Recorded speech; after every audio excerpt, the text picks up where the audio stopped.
Hello friends, welcome to smile talk paramedical channel. Friends, CISF central industrial security force ಅವರ ವತಿಯಿಂದ central government job ಇದು. ಈ ಒಂದು central government ಇಲಾಖೆಯಲ್ಲಿ CISF ಇಲಾಖೆಯಲ್ಲಿ ಒಂದಿಷ್ಟು ಹುದ್ದೆಗಳನ್ನು ಪ್ಯಾರಾಮೆಡಿಕಲ್ ಆಗಿರುವಂಥ ಅಭ್ಯರ್ಥಿಗಳಿಗೆ ಒಂದಷ್ಟು ಹುದ್ದೆಗಳನ್ನು ಇಲ್ಲಿ ಕನ್ಫರ್ಮ್ ಮಾಡಿರುವಂಥದ್ದು. ಇದರ ಬಗ್ಗೆ ಕೊನೆ ದಿನಾಂಕ ಯಾವಾಗಿದೆ, ಅಪ್ಲಿಕೇಶನ್ ಲಿಂಕ್ ಎಲ್ಲಿ ಬರುತ್ತೆ, ಆಮೇಲೆ ಅಪ್ಲಿಕೇಶನ್ ಫೀಸ್ ಎಷ್ಟಿರುತ್ತೆ, ಎಲಿಜಿಬಿಲಿಟಿ ಕ್ರೈಟೀರಿಯಾ ಏನಿದೆ, ಆಮೇಲೆ ಯಾವ ರೀತಿಯಾಗಿ ರಿಕ್ರೂಟ್ಮೆಂಟ್ ಮಾಡ್ಕೊತಾರೆ ಅನ್ನೋದು ಎಲ್ಲ ಒಂದು ಸಂಪೂರ್ಣವಾದಂಥ ಮಾಹಿತಿಯನ್ನು ಈ ವಿಡಿಯೋದಲ್ಲಿ ಒದಗಿಸ್ಕೊಡ್ತಾ ಇದ್ದೀನಿ. ವಿಡಿಯೋ ನಿಮಗೆ ನೋಡ್ತಾ ಇದ್ದೀರಿ, ಚಾನಲ್ಗೆ ಹೊಸಬರಾಗಿದ್ದರೆ ಚಾನಲ್ ಸಬ್ಸ್ಕ್ರೈಬ್ ಮಾಡಿಕೊಂಡು ಸಪೋರ್ಟ್ ಮಾಡೋದನ್ನು ಕೂಡ ಮರಿಬೇಡಿ. ಅದರ ಜೊತೆಗೆ ನಿಮಗೆ ಲಿಂಕನ್ನು ಕೂಡ ನಾನು ಪ್ರೊವೈಡ್ ಮಾಡಿ ಕೊಡ್ತೇನೆ. ಹೋಗಿ ಕೂಡ ನೀವು ಏನು ಮಾಡ್ಬೋದು ಅಂತಂದರೆ ಮಾಹಿತಿಯನ್ನು, ಡೀಟೇಲ್ಸ್ಗಳನ್ನು ಈ ಒಂದು ವೆಬ್ಸೈಟನ್ನು ಕೂಡ ಆಕ್ಸೆಸ್ ಮಾಡ್ಕೋಬೋದು. ಫ್ರೆಂಡ್ಸ್, ಇದು ನೋಟಿಫಿಕೇಷನ್ ಇಶ್ಯೂ ಆಗಿರುವಂಥದ್ದು. ಇಲ್ಲಿ ನೋಡ್ತಾ ಇದ್ದೀರಿ, ಇದು ಯಾವಾಗಂತಂದರೆ ಅಪ್ಲಿಕೇಶನ್ ನೋಟಿಫಿಕೇಷನ್ ಇದು. ಇಲ್ಲೇನು ಹೇಳ್ತಿದ್ದಾರೆ ಅಂದರೆ ಸ್ಟಾರ್ಟಿಂಗ್ ಡೇಟ್ ಅಪ್ಲಿಕೇಶನ್ ಹಾಕಲಿಕ್ಕೆ 8/6/2026ರಿಂದ 7/7/2026ಕ್ಕೆ ಕ್ಲೋಸಿಂಗ್ ಡೇಟ್. ಇಂಪಾರ್ಟೆಂಟ್ ಡೇಟ್ ಇದೇ ಇರೋದು. 8ನೇ ತಾರೀಕಿಗೆ ಅಪ್ಲಿಕೇಶನ್ ಸ್ಟಾರ್ಟ್ ಆಗಿದೆ, 7ನೇ ತಾರೀಕಿಗೆ ಕ್ಲೋಸ್ ಆಗುತ್ತೆ.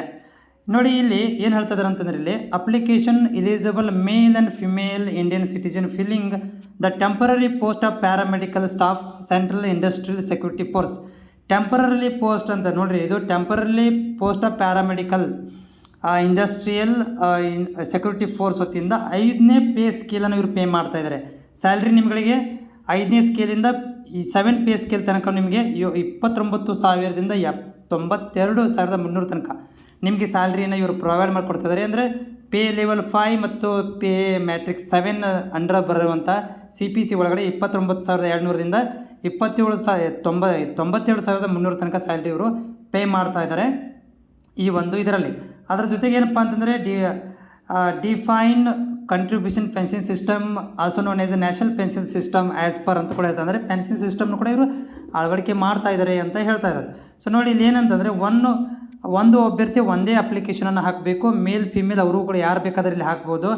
ಆಮೇಲೆ ಸೆಲೆಕ್ಷನ್ ಯಾವ ರೀತಿಯಾಗಿ ಇರುತ್ತೆ ಅಂತಂದರೆ ಮೊದಲು ರಿಟರ್ನ್ ಎಕ್ಸಾಮ್ ಇರುತ್ತೆ, ಫಿಸಿಕಲ್ ಸ್ಟ್ಯಾಂಡರ್ಡ್ ಎಕ್ಸಾಮ್ ಇರುತ್ತೆ, ಡಾಕ್ಯುಮೆಂಟ್ ವೆರಿಫಿಕೇಷನ್ ಇರುತ್ತೆ, ಆಮೇಲೆ ಅಪ್ಟಿಟ್ಯೂಡ್ ಟೆಸ್ಟ್ ಇರುತ್ತೆ, ವೊಕೇಶನಲ್ ಬೇಸಿಕ್ ವೊಕೇಶನ್ ಅಪ್ಟಿಟ್ಯೂಡ್ ಇರುತ್ತೆ, ಆಮೇಲೆ ಮೆಡಿಕಲ್ ಟೆಸ್ಟ್ ಇರುತ್ತೆ.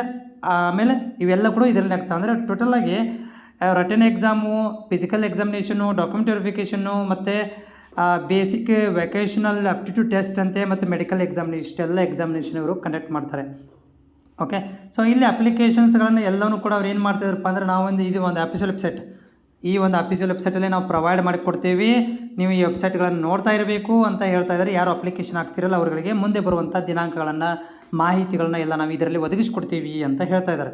ನೋಡಿ, ಇಲ್ಲಿ ಏನಂತಂದರೆ ಇಲ್ಲಿ ಸ್ಪೆಷಲಿ ಎಕ್ಸ್ ಸರ್ವಿಸ್ಮೆನ್ಗೆ 10% ರಿಸರ್ವೇಷನ್ ಕೂಡ ಕೊಡ್ತಾ ಇದ್ದಾರೆ.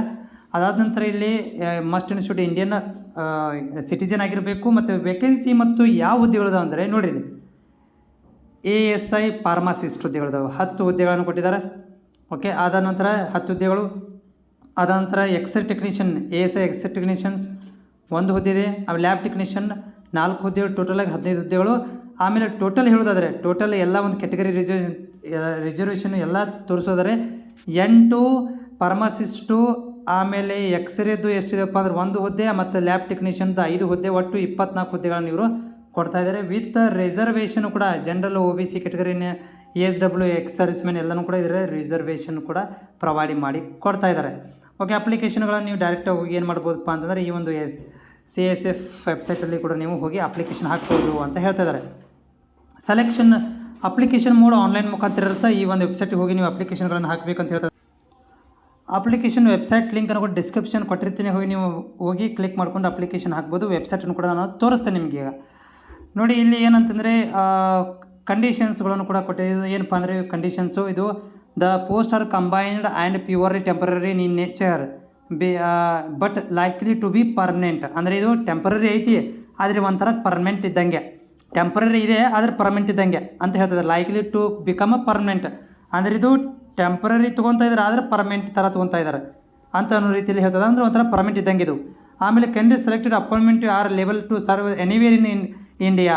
ಎಲ್ಲಾದರೂ ಎನಿವೇರ್ ಇಂಡಿಯಾದಲ್ಲಿ ಹೋಗಿ ಕೆಲಸ ಮಾಡ್ತಿರ್ಬೇಕು. ಈ ಒಂದು ಅಬ್ರಾಡಲ್ಲಿ ಕೂಡ ಮಾಡ್ಬೋದು, ಅಥವಾ ಟೆರಿಟರಿಯಲ್ಲಿ ಕೂಡ ಹೋಗಿ ಮಾಡೋಕ್ಕೆ ರೆಡಿ ಇರಬೇಕು ಅಂತ ಹೇಳ್ತಾ ಇದ್ದಾರೆ.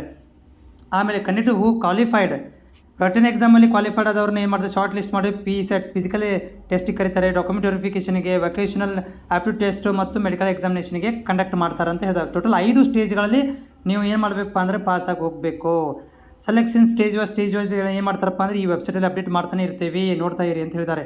ಏಜ್ ಹೇಳೋದಾದರೆ ಏಜ್ ನೋಡಿ, ಮಿನಿಮಮ್ 18 ಮ್ಯಾಕ್ಸಿಮಮ್ 28 ವರ್ಷಗಳು ಇದ್ದಾವೆ. ಮಿನಿಮಮ್ 18 ಮ್ಯಾಕ್ಸಿಮಮ್ 28 ವರ್ಷ. ಮತ್ತು ಇಲ್ಲಿ ರಿಲ್ಯಾಕ್ಸೇಷನ್ ಕೂಡ ಕೊಟ್ಟಿದ್ದಾರೆ. ಯಾರಿಗೆ ಅಂತಂದರೆ ಸೊ ಇಲ್ಲಿ ಏಜ್ 5 ವರ್ಷ ಫಾರ್ SC/ST ಮತ್ತು 3 ಇಯರ್ಸ್ ಫಾರ್ OBC ದವ್ರಿಗೆ ಕೊಟ್ಟಿದ್ದಾರೆ. ಅದಂತ ಅಪ್ಪರ್ ಡಿಪಾರ್ಟ್ಮೆಂಟಲ್ಲಿ ಕೆಲಸ ಮಾಡಿರೋರಿಗಿಂತ ಆಲ್ರೆಡಿ ಡಿಪಾರ್ಟ್ಮೆಂಟ್ ಕೆಲಸ ಮಾಡ್ತಿರೋರಿಗೆ 40 ವರ್ಷ, ASW ಜನರಲ್ದವ್ರು 40 ವರ್ಷ ಮತ್ತು SC/ST ದವ್ರು 45 ವರ್ಷ ತನಕ ಇದೆ ರಿಲ್ಯಾಕ್ಸೇಷನ್ಗಳನ್ನು ಕೊಟ್ಟಿದ್ದಾರೆ. ನೋಡಿ ಕ್ವಾಲಿಫಿಕೇಷನ್ ಏನು ಡೆಸಿಗ್ನೇಷನ್ ಏನಿರಬೇಕು, ಒಂದು ಫಾರ್ಮಸಿಸ್ಟಿಗೆ PUC ಸೈನ್ಸ್ ಮೇಲೆ ಡಿಪ್ಲೊಮಾ ಫಾರ್ಮಸಿ ಅಥವಾ B ಫಾರ್ಮಸಿ. ಓಕೆ, ಇಲ್ಲಿ ಡಿಪ್ಲೊಮಾ ಫಾರ್ಮಸಿ ಅಥವಾ ಡಿಗ್ರಿ ಫಾರ್ಮಸಿ B ಫಾರ್ಮಸಿ ಮತ್ತು ರಿಜಿಸ್ಟ್ರೇಷನ್ ಆಗಿರಬೇಕು.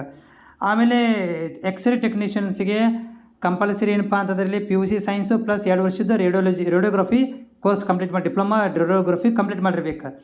ಅದೇ ರೀತಿಯಾಗಿ ಲ್ಯಾಬ್ ಟೆಕ್ನಿಷಿಯನ್ಗೆ PUC ಸೈನ್ಸ್ 2 ವರ್ಷ 10+2 ಸೈನ್ಸ್, ಆಮೇಲೆ 2 ವರ್ಷ ಲ್ಯಾಬ್ ಟೆಕ್ನಿಷಿಯನ್ದಲ್ಲಿ ಪಾಸ್ ಆಗಿರಬೇಕು. ಓಕೆ, ಆಮೇಲೆ ಅಂದರೆ PUC ಬೇಸಿಸ್ ಮೇಲೆ 10th ಬೇಸಿಸ್ ಮೇಲೆ ಇದಿಲ್ಲ ಅಂತ ಅರ್ಥ. ಫಿಸಿಕಲ್ ಸ್ಟ್ಯಾಂಡರ್ಡ್ ಏನಿದೆ ನೋಡಿರಿ, ಫಿಸಿಕಲ್ ಸ್ಟ್ಯಾಂಡರ್ಡ್ ಹೈಟ್ ಮೇಲಲ್ಲಿ 170, ಚೆಸ್ಟ್ 80ರಿಂದ 85, ಫೀಮೇಲ್ 157, ಚೆಸ್ಟ್ ಇಲ್ಲಿ ಕೊಟ್ಟಿಲ್ಲ. ಹೌದ್ರಿ, ರಿಲ್ಯಾಕ್ಸೇಷನ್ ಕೂಡ ಕೊಟ್ಟಿದ್ದಾರೆ. ಯಾರಿಗಪ್ಪ ಅಂತಂದರೆ ಈ ಗೋರ್ಖಾ ಇರ್ತಾರೆ ನೋಡ್ರಿ, ಅಂಥವ್ರಿಗೆಲ್ಲರೂ ಕೊಟ್ಟಿದ್ದಾರೆ. ಗೋರ್ಖಾ ಮಂದಿ ಕೊಟ್ಟಿದ್ದಾರೆ. ಅದಾದ ನಂತರ ನೋಡ್ರಿ ಮೆಡಿಕಲ್ ಸ್ಟ್ಯಾಂಡರ್ಡ್ಸ್ಗಳು ಕೂಡ ಕೊಟ್ಟಿದ್ದಾರೆ. ಇಲ್ಲಿ ಐಸ್ ಹೆಂಗಿರಬೇಕು ಎಲ್ಲನೂ, ಹೈಟ್ ವೇಟ್ ಎಲ್ಲನೂ ಕೂಡ ಇಲ್ಲಿ ಕೊಟ್ಟಿದ್ದಾರೆ. ಅದಾದ ನಂತರ ಎಲಿಜಿಬಿಲಿಟಿ ಎಕ್ಸ್ ಸರ್ವಿಸ್ ಮೆನ್ಗೆ ಕೊಟ್ಟಿದ್ದಾರೆ. Okay, so ex service men ಹೆಂಗಿದೆ ಅಂಥೇಳಿ. ಅದಾದ ನಂತರ ಎಕ್ಸ್ ಸರ್ವಿಸ್ ಮೆನ್ ಇದೆ ಇಲ್ಲಿ, ಎಕ್ಸ್ ಸರ್ವಿಸ್ ಮೆನ್ ಬಗ್ಗೆನೇ ಜಾಸ್ತಿ ಇದೆ ಅದರಲ್ಲಿ. ಎಕ್ಸ್ ಸರ್ವಿಸ್ ಮೆನ್ ಕೂಡ ಅಪ್ಲಿಕೇಶನ್ ಹಾಕ್ಬೋದು.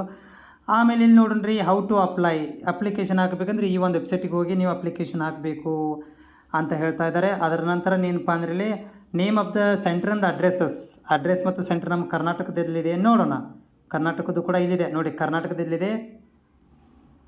ಇಲ್ಲಿ ನೋಡಿ, ಈ ಒಂದು ಆಂಧ್ರ, ಕರ್ನಾಟಕ, ಕೇರಳದವರು ಏನು ಮಾಡಬೇಕಪ್ಪ ಅಂತಂದರೆ ಇದಕ್ಕೆ ನಾವು ಸೌತರ್ನ್ ಸೆಕ್ಷನ್ ಅಂತ ಕರಿತೀವಿ. ಇಲ್ಲಿ ನೀವು ಈ ಒಂದು ಝೋನಿಗೆ ನೀವೇನು ಮಾಡಬೇಕಪ್ಪ ಅಂತಂದರೆ ಕಳಿಸ್ಕೊಡ್ಬೇಕು. ಈ ಅಡ್ರೆಸ್ಸಿಗೆ ನೀವು ಕಳಿಸ್ಕೊಡ್ಬೇಕು. ಇದು ಕಾಣಿಸ್ತದೆ address, Chennai Tamil Nadu. Okay, DIG CSF south zone head quarter D block, Raj Bhavan, Vasantha Nagar, Chennai Tamil Nadu. ಇಲ್ಲಿ ನೀವೇನು ಮಾಡಬೇಕಾಗತ್ತೆ ಅಂತಂದ್ರೆ ಅಡ್ರೆಸ್ ಅಪ್ಲಿಕೇಶನ್ ಸೆಂಟರ್ ಅಡ್ರೆಸ್ಸಿಗೆ ಕಳಿಸ್ಕೊಡ್ಬೇಕು. ಈ ಒಂದು ಅಡ್ರೆಸ್ಸಿಗೆ ನೀವು ಕಳಿಸ್ಕೊಡ್ಬೇಕಾಗತ್ತೆ. ಓಕೆ, ಅದಾದ ನಂತರ ಇಲ್ಲಿ ನಿಮಗೆ ಮತ್ತೆ ನೀವು ಎಕ್ಸಾಮು ಹೆಂಗೆ ಕಂಡಕ್ಟ್ ಮಾಡ್ತಾರೆ, ಎಲ್ಲ ಆನ್ಲೈನ್ ಮುಖಾಂತರ ಕಂಡಕ್ಟ್ ಮಾಡ್ತಾರೋ ಅಥವಾ ನೋಡಿ ಇದು ಕೊಟ್ಟಿದ್ದಾರೆ. OMR ಅಥವಾ CBT 100 ಮಾರ್ಕ್ಸಿಗೆ ಎಕ್ಸಾಮ್ ಇರುತ್ತೆ. OMR ಮಾಡ್ಬೋದು ಅಥವಾ ಕಂಪ್ಯೂಟರ್ ಬೇಸ್ಡ್ ಎಕ್ಸಾಮ್ ಮೇಲೆ ನಾವು ಕಂಡಕ್ಟ್ ಮಾಡ್ತೀವಿ. ಮುಂದಿನ ದಿನಗಳಲ್ಲಿ ಹೇಳ್ತೀವಿ ಅಂತ ಹೇಳ್ತಾ ಇದ್ದಾರೆ. ಮುಂದಿನ ದಿನಗಳಲ್ಲಿ ಮಾಹಿತಿ ಕೊಡ್ತೀವಿ ನಾವು, ಮುಂದಿನ ದಿನಗಳಲ್ಲಿ ವೆಬ್ಸೈಟಲ್ಲಿ ಹೇಳ್ತೀವಿ. ಕಂಪ್ಯೂಟರ್ ಬೇಸ್ಡ್ ಇರುತ್ತೋ ಅಥವಾ ರಿಟರ್ನ್ ಎಕ್ಸಾಮ್ ಇರುತ್ತೆ, ಅಂದರೆ ಇದು OMR ಸೀಟ್ ಇರುತ್ತೆ ಅನ್ನೋದನ್ನು ಅಪ್ಡೇಟ್ ಮಾಡ್ತೀವಿ. ಓಕೆ, ಡಾಕ್ಯುಮೆಂಟ್ಸ್ಗಳನ್ನೆಲ್ಲನೂ ಕೂಡ ನೀವು ಅಪ್ಲೋಡ್ ಮಾಡಬೇಕು ಕರೆಕ್ಟಾಗಿ. ಅದಾದ ನಂತರ ನಾನು ಇಲ್ಲಿ ನಿಮ್ಗಳಿಗೆ ಸಿಲೆಬಸ್ ನೋಡ್ತೀನಿ, ಏನಾದ್ರು ಸಿಲೆಬಸ್ ಸಿಗುತ್ತಾ ಅಂತ ಚೆಕ್ ಮಾಡ್ತೀನಿ. Okay, syllabus. ಆಮೇಲೆ ರಿಜಿಸ್ಟ್ರೇಷನ್ ನೋಡಿರಿ, ಒನ್ ಟೈಮ್ ರಿಜಿಸ್ಟ್ರೇಷನ್ ಇರುತ್ತೆ, ರಿಜಿಸ್ಟ್ರೇಷನ್ ಮಾಡ್ಕೋಬೇಕು. ಓಕೆ, ಇಲ್ಲಿ ರಿಜಿಸ್ಟ್ರೇಷನ್ಗಳ ಆಮೇಲೆ ಇಲ್ಲಿ ಇದನ್ನು ಕೊಟ್ಟಿಲ್ಲ, ಸಿಲೆಬಸ್ ನನಗೆ ಕಾಣಿಸ್ತಾ ಇಲ್ಲ ಸಿಲೆಬಸ್. ಯಾಕಂದರೆ ಇದಕ್ಕೆ ಕಂಪ್ಯೂಟರ್ ಬೇಸ್ಡ್ ಅಥವಾ ಆಫ್ಲೈನ್ ಎಕ್ಸಾಮ್ ಕೂಡ ಇರುತ್ತೆ ಅಲ್ಲ, ಅದಕ್ಕೆ ಒಂದು ಸಿಲೆಬಸ್ ಅಂತ ಇರುತ್ತೆ, ಅದಕ್ಕೆ ಮಾಡ್ಕೋಬೇಕು, ಪ್ರಿಪ್ರೇಷನ್ ಮಾಡ್ಕೋಬೇಕು ಸಿಲೆಬಸ್.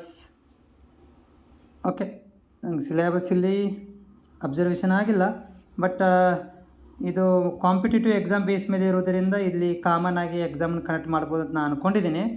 ಆಮೇಲೆ ಫೀಸ್ ನೋಡಿ, ಫೀಸ್ ಅಪ್ಲಿಕೇಶನ್ 100 ರೂಪಾಯಿ ಇದೆ. UR, ASW, economically weaker, general, OBC ದವರಿಗೆ. SC/ST ದವರಿಗೆ ಏನಪ್ಪ ಅಂತಂದರೆ female and candidate belongs to the SC/ST reservations ಯಾವುದು ಫ್ರೀ ಇದೆ, ಕಂಪ್ಲೀಟಾಗಿ ಹೆಣ್ಣು ಮಕ್ಕಳಿಗೆ ಫ್ರೀ ಇದೆ, ಹುಡುಗಿಯರಿಗೆ ಫ್ರೀ ಇದೆ. ಅಪ್ಲಿಕೇಶನ್ಸ್ 7ನೇ ತಾರೀಕಿಗೆ, ಮುಂದಿನ ತಿಂಗಳು 7ನೇ ತಾರೀಕಿನ ಒಳಗಾಗಿ ಅಪ್ಲಿಕೇಶನ್ ಹಾಕಲೇಬೇಕು, ಪೇಮೆಂಟನ್ನು ಮಾಡಬೇಕು, ಅಂದರೆ ಅಕ್ಸೆಪ್ಟೆಡ್ ಆಗುತ್ತೆ. ಹೆಚ್ಚಿನ ಮಾಹಿತಿಗೆ ಬೇಕಂದರೆ ನಿಮ್ಗೆ ವೆಬ್ಸೈಟ್ ತೋರಿಸ್ಬಿಡ್ತೀನಿ ನೋಡಿ. ಇದು ವೆಬ್ಸೈಟ್, ಈ ವೆಬ್ಸೈಟ್ ಒಳಗಡೆ ನಿಮಗೆ ಇಲ್ಲಿ ಬ್ಲಿಂಕು ಕೂಡ ಆಗ್ತಾಯಿದೆ ನೋಡಿ. ಇಲ್ಲ ನಿಮ್ಗೆ ಅಪ್ಲಿಕೇಶನ್ ಹೋಗ್ತಾ ಇದ್ದಾವೆ, ಸ್ಕ್ರಾಲ್ ಆಗ್ತಾ ಇದ್ದಾವೆ. ಇದು ನೀವು ಡೌನ್ಲೋಡ್ ಮಾಡ್ಕೊಂಡು ಓದ್ಬೋದು. ಆಮೇಲೆ ಏನಿದೆ ಮಾಹಿತಿ ಅಂತ ಪಡ್ಕೊಳ್ಬೋದು. ಇದೆಲ್ಲ ಲಿಂಕ್ ನಿಮಗೆ ಹೋಗ್ತಾ ಇದೆ ನೋಡಿರಿ. ಪ್ಯಾರಾಮೆಡಿಕಲ್ ನೋಟಿಫಿಕೇಷನ್ ಹೋಗ್ತಾ ಇದೆ, ಪ್ಯಾರಾಮೆಡಿಕಲ್ ನೋಟಿಫಿಕೇಷನ್ ಇಲ್ಲಿ ಹೋಗ್ತಾ ಇದೆ. ಇಲ್ಲಿ ನೀವು ಏನು ಮಾಡ್ಬೋದು ಅಂತಂದರೆ ಇದಕ್ಕೆ ನೀವು ಕ್ಲಿಕ್ ಮಾಡಿಕೊಂಡು ಆಮೇಲೆ ಲಾಗಿನ್ ಮಾಡಬೇಕಂದ್ರೆ ಲಾಗಿನ್ ಮಾಡಲಿಕ್ಕೆ ಇದು ಲಿಂಕನ್ನು ಕೂಡ ಕೊಟ್ಟಿದ್ದಾರೆ. ಲಾಗಿನ್ ಕಡೆ ಹೋಗಿ ನೀವು ಅಲ್ಲಿ ರಿಜಿಸ್ಟ್ರೇಷನ್ ಮಾಡ್ಕೋಬೇಕಾಗತ್ತೆ. ಲಾಗಿನ್ಗೆ ಹೋಗಿ ನೀವು ರಿಜಿಸ್ಟ್ರೇಷನ್ ಮಾಡಿಕೊಂಡು ಅಪ್ಲಿಕೇಶನ್ ಹಾಕ್ಬೋದು. ಇದು ಹೋಪ್ ನಿಮ್ಗೆ ಯೂಸ್ಫುಲ್ ಆಗಿದೆ ಅಂತ ಅಂದ್ಕೊಂಡಿದ್ದೀನಿ. ಮತ್ತೇನೋ ಡೌಟ್ ಇದ್ದರೆ ಇದೇ ವೆಬ್ಸೈಟಿಗೆ ಬಂದು ನೋಡ್ಕೊರಿ.